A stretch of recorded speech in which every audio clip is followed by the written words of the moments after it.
더우시면 이쪽도 에어컨을 틀어주세요. 그리고 마스크는 이렇게 코까지 다 올리셔야 된다 그럽니다. 그러니까 이렇게 다 올리시고요. 거리두기도 잘 하셔서 너무 가까이 그리고 우리 참 방역에 같이 힘써 줘야 될 겁니다. 지나친 요구는 우리가 들어줄 수 없지만 그러나 우리의 건강들을 같이 유지하고 함께 예배나 하는 데는 부족함이 없어요.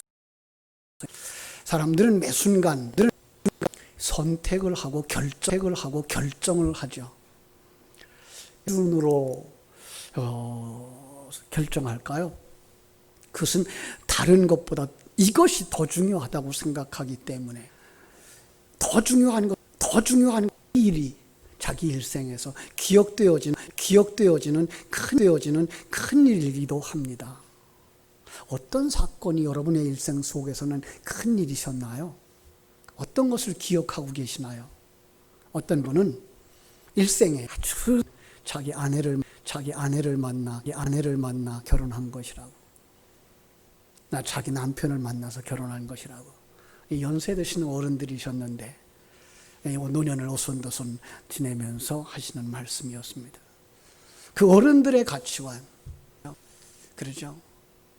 요즘도 그래. 효도하는 사람들, 제때 결혼해서 자녀 두고 행복한 가정을 이루는 게 사실은 부모님들에게 효도하는 이런 자녀들이 되어졌는데 아마 어른들의 일생에서 바로 그렇죠. 그래서 그 인생에 가장 잘한 것 바로 이렇게 남편을 만나서 결혼한 것이고 아내를 만나서 결혼한 것이라고 말하는 분을 볼 수가 있었습니다.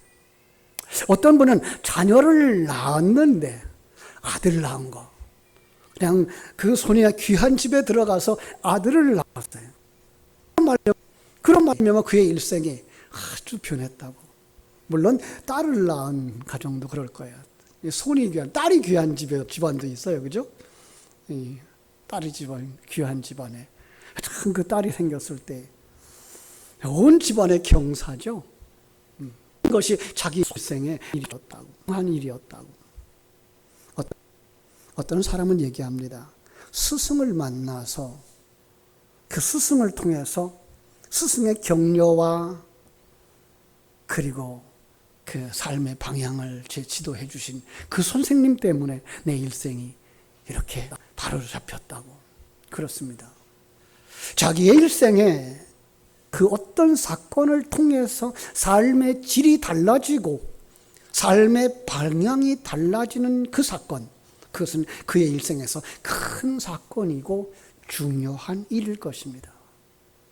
그러면 우리 한번 물어보십시다. 우리 거듭난 하나님의 자녀들, 나는 어떤 일이 가장 큰 일이었을까? 내가 예수님 믿게 된 겁니다. 예수님 믿게 된 겁니다.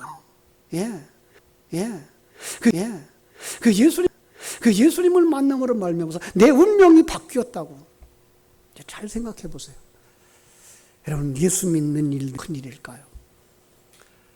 세상의 안목을 가지고 오면 위에서 만난 일들이 더 크고 더 중요한 일일 수도 있습니다. 그러나 거듭난 사람들, 하나님의 자녀들은 분명히 아는 것이 무엇입니까? 하나님 만난 것이죠. 그것은 영원한 일이에요.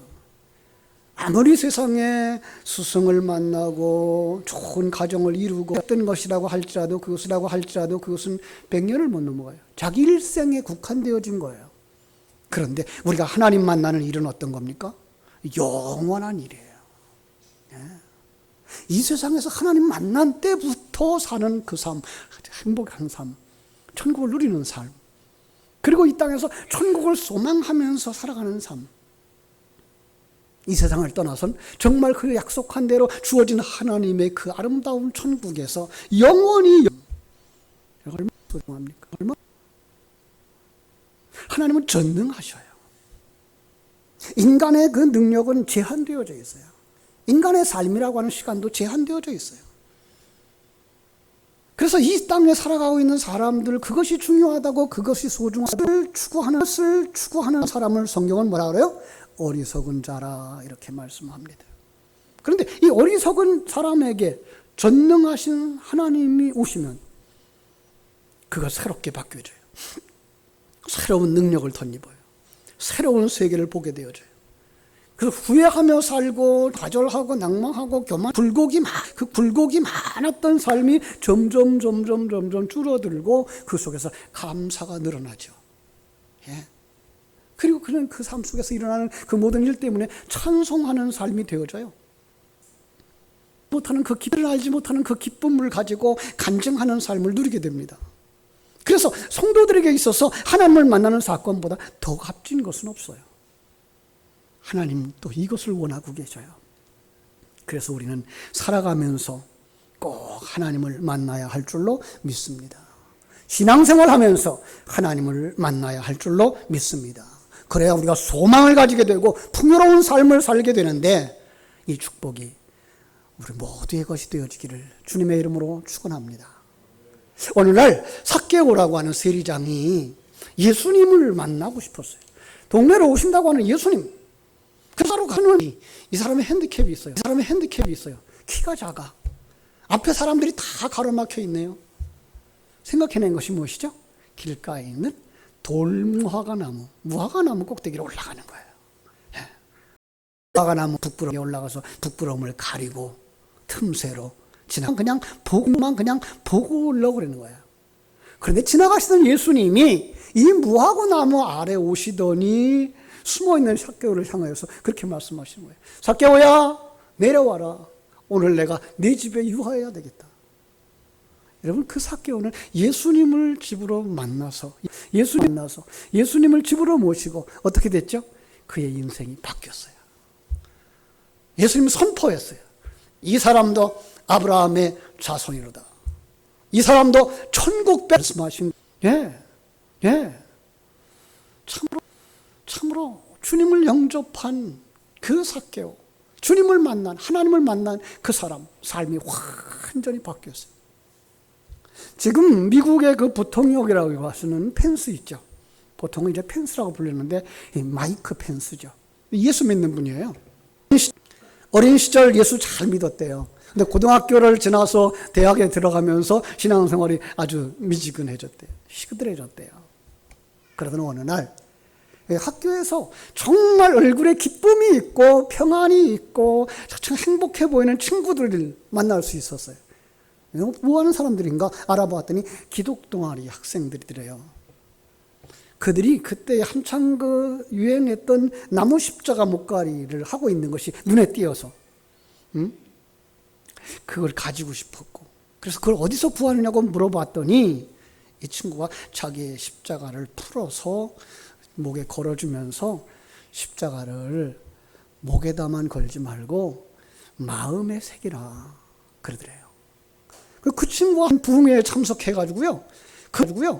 그 집회에서 하나님의 말씀을 듣는 순간 십자가 지신 주님이 찾아온 것을 그가 만난 거예요. 행복했어요. 너무나 행복해서 눈물로 한 시간을 보냈다고 그래요. 그 길로 그의 삶은 풍요로워졌고 평안한 삶을 누려졌고 형통한 길을 걸어와 부통령이 합니다. 그렇습니다.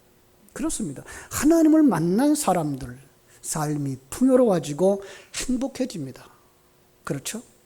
우리가 오늘 만날 이 사람, 우리 모세도 바로 그런 사람이었습니다.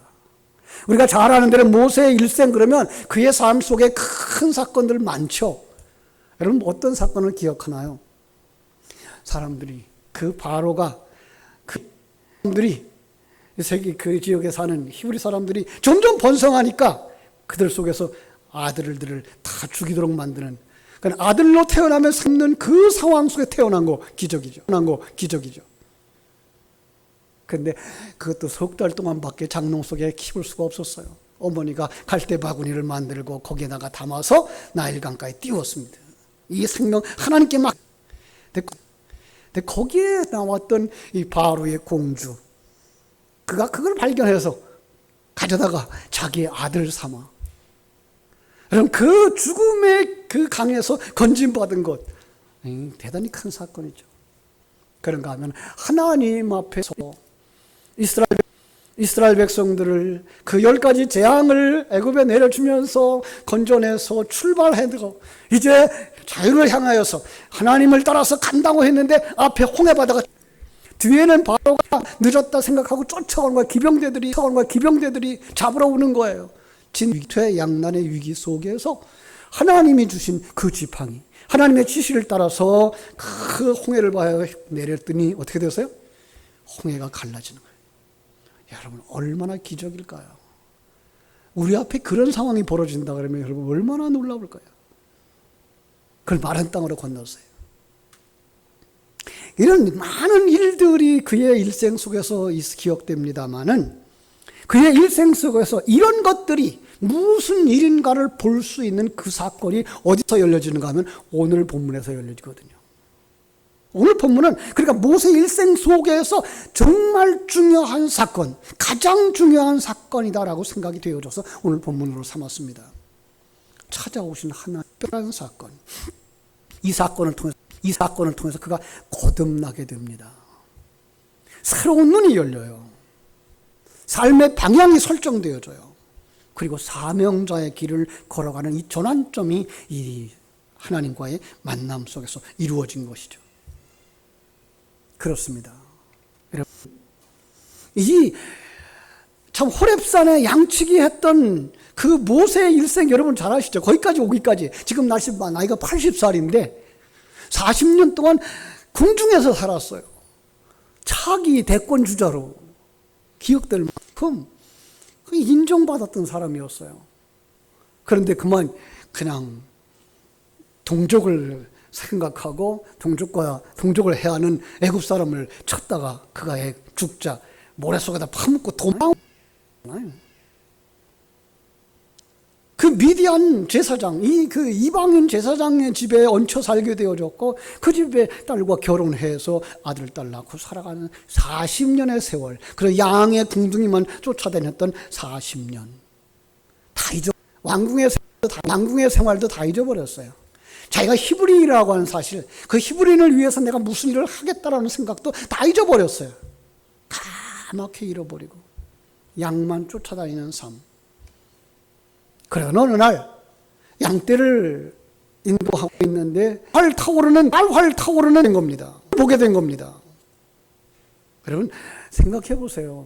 얼마나 놀랐겠어요. 지난 토요일 날인가요 벌써? 새벽에 그냥 사이렌이 막 울어요. 이게 우리 교회 어디 누전이 돼서 이 차단기 소리 나니까 얼마나 소리가 큰지. 그래서 지하로 내려가도 아니에요. 지하로 내려가면 위고 위로 내려가면 지하에서 들리고 나중에 알고 봤더니 2차 아동에서 불이 났어요. 우리 이 목사님 집 아브렛집에서 바로 불이 나가지고 얼마나 소란을 피웠는지. 그거보다 아마 모세는 더 놀랐을지도 몰라요. 생각해 보세요.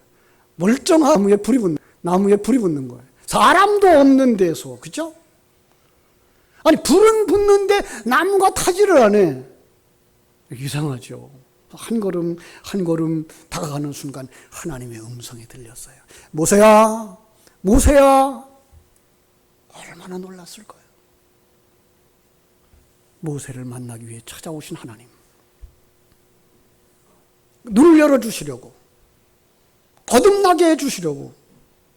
아니 하나님이 그를 이 땅에 태어나게 해주고 지금까지 살아오게 했던 그 과정을, 그를 만드시는 과정으로 알게 해주시고 이제부터 그 은혜를 가지고 하나님 앞에 쓰임받는 자로 만드시기 위해서 찾아오신 하나님 만납니다. 하나님을 만나서 눈이 열렸고, 그리고 하나님이 자기 백성들을 구원하시려고 하는 그 안타까운 마음을 그가 가지게 된 거죠. 그래서 그 40년 광야 생활 속에서 정말 수많은 아픔들을 겪고 부당한 대접을 받지만은 그 하나님의 마음을 가지고 그대로 갑니다. 지금은 이미 고인이 되신 제 스승 학장님이셨고 소선저서를 가르쳤던 교수님 계셔요. 김희보 교수라고. 얼마나 은혜 있는 강의를 했는지 강의하는 내내 학생들이 교수님에게서 눈을 뗄 수가 없어요. 감동 주셔요. 말씀 주시면서 때로는 하나님의 마음을 느끼면서, 때로는 눈물을 흘리시고, 때로는 분노하시면서 다음 시대에 교회를 이끌어갈 목회자들을 양성하는 그 순간에 우리들에게 간곡하게 부탁했던 한 말씀, 하나님을 만나십시오. 하나님의 마음을 가지십시오. 이 말씀을 준비하면서 그분의 눈가에 촉촉이 젖은 그 눈물이 생각나서 한참 하늘을 쳐다보게 됐습니다. 이 시간 저도 여러분들에게 이 말씀 부탁드리고 싶습니다. 하나님을 만나십시오. 그리고 하나님의 마음을 가지십시오. 하나님이 오늘도 우리 곁에 우리를 찾아와 주신 줄로 믿습니다. 여러분 잊지 마세요. 하나님은 언제나 우리를 찾아오고 계셔요. 바쁜 중에도 찾아오시고, 잘못된 길로 가고 있을 때에도 찾아오셔요. 고독한 가운데도 찾아오시고요. 그리고 병들어 있는 가운데도 찾아오시고요. 찾아와서 연약한 자를 세워주시고 위로해 주시고, 그래서 정말로 찾아오신 우리 하나님을 만나면 평안함을 얻습니다. 아니, 신령한 눈이 먼저 열리죠. 하나님을 보게 되고 하나님의 계획을 보게 되고 하나님이 함께 하신 것을 보게 되니까 그 속에서 누리는 것이 뭐예요? 평안입니다. 그리고 하나님의 음성에 늘 귀를 기울이니까 하나님의 인도함을 받게 됩니다. 정말 그것은 우리 일생에 잊힐 수 없는 소중한 경험이고 가장 큰 경험입니다. 그런데 왜 많은 사람들은 이 하나님의 음성을 듣지 못할까요? 너무 마음이 복잡해서. 성경은 그걸 갖다가 두 마음을 가진 자들이라 그래요. 마음이 복잡한 거예요. 여러분, 두 갈래 길 어디로 갈래요? 마음이 복잡해지잖아요. 바로 그거예요. 아니, 하나님에 대하여 무관심한 거예요. 영적인 세계에 대해서 무관심한 거예요. 지금 내가 살고 있는 이 영적인 삶이 얼마나 소중하며 내 생명의 중심이 여기에 있는데 불구하고 그걸 잃어버리고 이 세상 것이 중요하다고 생각해서 하나님에 대해 무관심하는 거예요. 아니, 그리고 하나님의 음성에 대해 의도적으로 피하는 거예요. 그래서 하나님의 음성을 듣지 못하고 하나님의 인도하심을 느끼지 못하는 거죠. 여러분, 신앙생활을 하면서 하나님을 의식하지 않으면 아무런 영적인 느낌을 느낄 수가 없습니다. 하나님의 말씀도 들을 수 없고요. 하나님의 인도하심도 깨달을 수가 없습니다. 그러나 우리가 하나님의 음성을 듣고자 해서 하나님에게 집중하면 하나님의 음성을 들을 수 있어요. 말씀에 집중할 때 말씀을 통하여서 다가오신 하나님을 만날 수가 있어요. 기도할 때에 기도 속에 아멘, 아멘 화답하며 마음을 합할 때 하나님을 만날 수가 있어요.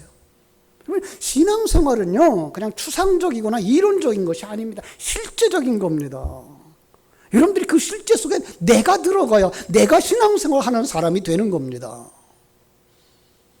여러분 환경 속에서, 예배 속에서, 기도 속에서, 찬송 속에서 주님을 만나게 되기를 주님의 이름으로 축원합니다. 하나님이 모세를 부르셔요. 모세야, 모세야. 그때 모세가 반응을 합니다. 예, 하나님의 음성이 들을 때 거기 반응하는 여러분 되시기를 바랍니다. 우리가 잘 아는 사무엘, 아주 어렸을 때부터 엘리 제사장을 돕는, 성전에서 수종 드는 사람, 그죠? 성전에서 잠을 자면서까지 그 성전을 섬겼던 사람. 제사장의 손과 발결처럼 일했어요. 그래서 제사장이 부르기만 하면 언제나 달려가서 예, 선생님 부르셨어요? 대답했던 이 사람. 어느 날 하나님이 사무엘을 찾아오십니다. 사무엘아, 사무엘아. 그런데 하나님께 반응하지 않습니다. 누구에게 반응한다고요? 제사장 엘리에게. 선생님을 찾아가는 거예요. 선생님 부르셨어요? 여러분, 그때 하나님의 그 비밀을 그는 듣지 못했어요. 하나님의 그 열어준 세계를 보지 못했어요. 두 번째, 다시 그런 상황이 반복됩니다. 그때에도. 세 번째도.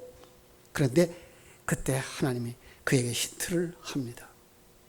엘리 제사장을 통해서, 아니 내가 부르지 않은 건데 네가 들은다면 그건 하나님이 너를 부른 건가. 그때에 이렇게 대답하거라 가르쳐 주었어요. 아니나 다를까 하나님이 또 사무엘을 부르셨어요. 사무엘아, 사무엘아. 그때 하나님에게 반응합니다. 내가 여기 있나이다. 말씀하옵소서. 예? 그래서 그 반응으로 말미암아서 하나님과 사무엘이 관계가 형성되어지는 거 볼 수가 있습니다. 여러분, 하나님이 찾아오실 때, 하나님이 여러분을 부르실 때 반응할 수 있기를 주님의 이름으로 축원합니다. 모세가 사무엘이 하나님의 부르심 앞에 내가 여기 있나이다라고 반응했던 것처럼 정말로 진정한 반응이 있을 때, 참다운 반응이 있을 때 그의 인생은 새로운 세계가 열려집니다. 어떤 면에서 그것은 영적인 세계의 시작입니다. 우리가 하나님 앞에 참다운 반응을 할 때에 하나님과의 관계가 분명해지고 믿음이 자라나고 성장하고 성숙하며 완성으로 향하여 달려갑니다. 사람과의 관계도 마찬가지 아닙니까? 내가 부르는데, 내가 다가가는데 상대방의 반응이 없어요. 그걸 뭐라 그래요? 짝사랑. 그죠? 짝사랑은 이루어지지 않습니다. 반응이 있어야 이루어지잖아요. 우리 부부들이 그렇게 맺어진 사람들이 있잖아요. 그죠? 우리 친구들이 그렇게 맺어지는 거 아니에요? 하나님의 관계도 마찬가지입니다. 하나님의 부르심 앞에 진정한 반응을 하는 성도, 그가 하나님과 바른 관계를 맺으면서 하나님의 사람으로 세워지는 줄로 믿습니다. 그런데 보세요. 하나님이 요나에게 다가왔습니다.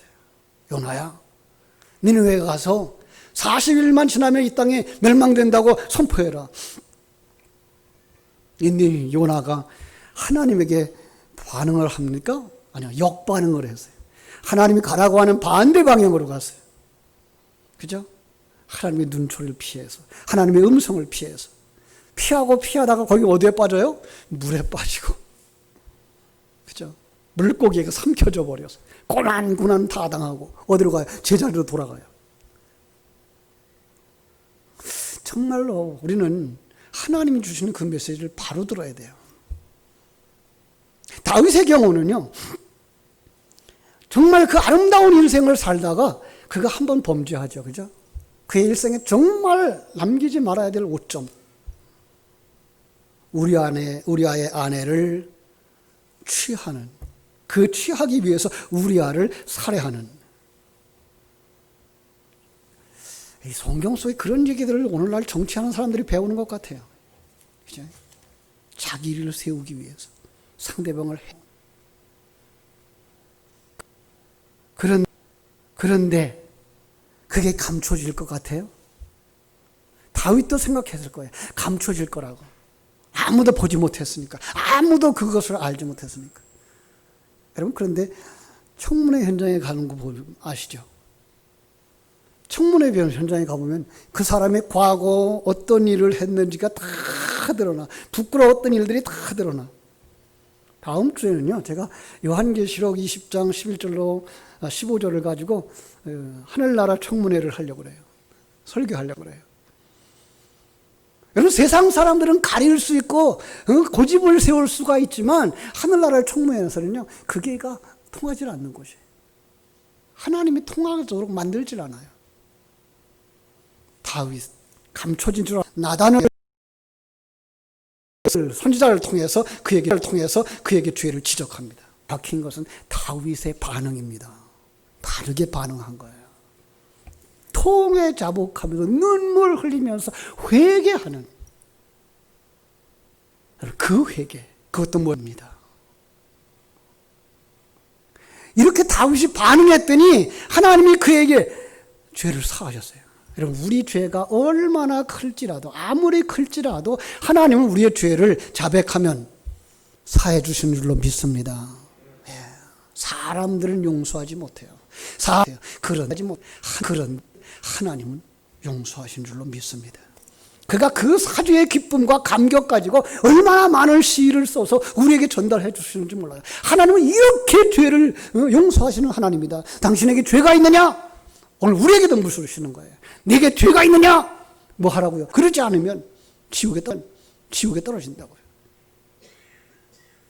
나는 이렇게 죄 사함 받고 감격을 얻었단다, 기쁨을 얻었단다. 시편을 묵상하면서 여러분, 그 기쁨이 여러분들 것이 되기 위해서 내가 뭐 해야 된다고요? 반응해야 된다고요. 회개해야 된다고요. 바르게 반응해서 하나님의 주시는 은혜로 회복되어지고 풍성한 은혜를 누리게 되기를 주님의 이름으로 축원합니다. 하나님께서 말씀하셔요. 모세가 대답합니다. 예, 내가 여기 있나이다. 하나님 뭐라고 말씀하셔요? 발에서 신을 벗으라. 왜 그랬을까요? 아니, 광야길을 걸어가려고 그러면 신발 신어야 될 텐데 왜 신을 벗으라 그래요? 여기에 아주 깊은 의미가 담겨져 있습니다. 그 당시에 고대 근동 지방에 물론 신발이 생긴 지도 얼마 안 됐겠지만 누가 신을 신으냐면 주인만 신을 신게 됐대요. 그게 특권이기도 했고요. 그런데 지금 모세가 지금 신을 신고 있는 거예요. 하나님 뭐라 그러는 거예요? 너 종이야. 종 되거라. 이렇게 말씀하시는 거죠. 신을 벗으라고 말씀하시는 거예요. 너의 주권, 주인처럼 살아온 인생 내려놔. 내가 너의 주인 되어줄게. 이 말씀인 거죠. 여러분, 이런 요구는 여기저기 나와요. 여호수아서 5장 15절에도 가보면 하나님께서 여호수아를 모세 다음으로 지도자로 가나안 땅에 들어가게 하실 때에 그 여호와의 군대를 보내서 뭐라고 그래요? 내 발에서 신을 벗으라. 네가 선 곳은 거룩한 곳이라. 같은 의미인 거죠. 이제까지 내가 내 인생의 주인 줄 알았느냐? 내려놓고 내가 내 주인이 되게 해라. 이 말이에요. 그래서 신약 성경에 나오면은 이 벗어놓은 발에다가 뭘 신기죠? 에베소 6장. 복음이 예비한 신발을 신겨요. 여러분, 복음의 신발을 신기면 뭐가 깨달아져요? 하나님이 주인인 게 깨달아져요. 아, 내가 종이구나. 내가 피조물이구나 깨달아져요. 그게 뭐예요? 복음의 신발을 신는 것이죠. 이게 복음인 거죠. 그렇죠? 내가 주인이야. 네가 주인인 줄 알고 살았던 80년의 그 얼룩진 삶 내려놔. 이제부터 내가 너의 주인 된 삶을 살아줄게. 얼마나 감사합니까? 하나님을 만나면 이게 설정이 되는 거예요. 아, 하나님이 창조의 하나님이구나. 나와 함께 하시는 하나님이구나. 내 인생을 인도하시고 재창조하고 완성시켜 주시는 하나님이구나. 하나님 주신 삶, 하나님 주신 기회, 하나님 주신 능력. 이게가 회복되어지고 설정되어지는 거예요. 유명한 토마스 아켄피스가 있습니다. 그 그리스도인의 삶에 대해서 그리스도의 그 삶이라고 하는 것은 거듭나서 하나님을 신뢰하고 하나님께 소망을 두는 거라고 정의를 했습니다. 하나님을 신뢰해서 하나님을 바라보면서 하나님 아버지의 그 아버지께서 수고하고 무거운 짐진 자들아 다 내게 오라고 부르시면서 우리의 무거운 짐을 대신 져주시는 하나님. 아니요. 어떤 면에서 그 억지로 졌던 무거운 짐 그냥 주님의 진리 가운데 들어가면 다 내려놔. 내가 해야 된다고 생각했던 주인적인 삶을 내려놓고 나니까 내가 무거운 짐, 내가 억지로 졌던 짐 다 내려놔. 평강이 임하는 줄로 믿습니다. 이렇게 빈 인생들에게 하나님께서 채워주시는 것이 있어요. 뭘까요? 요엘서 2장 28절에 보니까 그 후에 내가 내 영을 만민에게 부어주리니 성령을 부어주신다고 말씀합니다. 그러면 그때의 자녀들이 장래일을 말하고 늙은이들이 꿈을 꾸고 젊은이들이 이상을 본다고. 예. 아마 모세가 그렇게 변명을 했을지도 몰라요. 나 늙었어요. 나 80살이에요. 연세 드신 어른들도 그렇게 말씀하실지 몰라요. 나 이제 늦었어요. 안 돼요. 아니요. 하나님이 하시겠다는데요. 도망을 주시겠대요. 하나님 꿈을 주시겠대요. 요셉의 꿈, 천국에서 이루어지는 그 꿈, 그 꿈 놓치지 마시기를 주님의 이름으로 축원합니다. 이제 우리 신발을 벗으십시다. 우리 하나님을 주인으로 섬기고 그 하나님을 아버지로 섬기고 그 하나님을 신랑으로 섬기고 성령님을 내 안에 충만케 하는 삶, 그때가 되면 여러분 무거운 짐들이 다 벗겨질 줄로 믿습니다. 여러분의 상처가 치유되어지고 새 삶을 살게 될 줄로 믿습니다. 하나님은 지금도 우리를 찾아오셔서 이 상처를 치유하시고 소망을 품게 하십니다. 그 하나님께 내 삶을 맡길 때 우리의 삶은 새로운 역사를 쓰게 되는 줄로 믿습니다. 주인의 자리에서 내려오십시다. 삭개오처럼, 모세처럼, 여호수아처럼. 그러면 하나님께서 여러분들을 통해서 하나님이 이루고자 하신 그 일을 이루어 주실 줄로 믿습니다. 이 믿음, 이 축복 여러분의 것이 되어지기를 주님의 이름으로 축원합니다. 기도하겠습니다. 우리 아버지 하나님, 크신 은혜와 사랑을 감사합니다.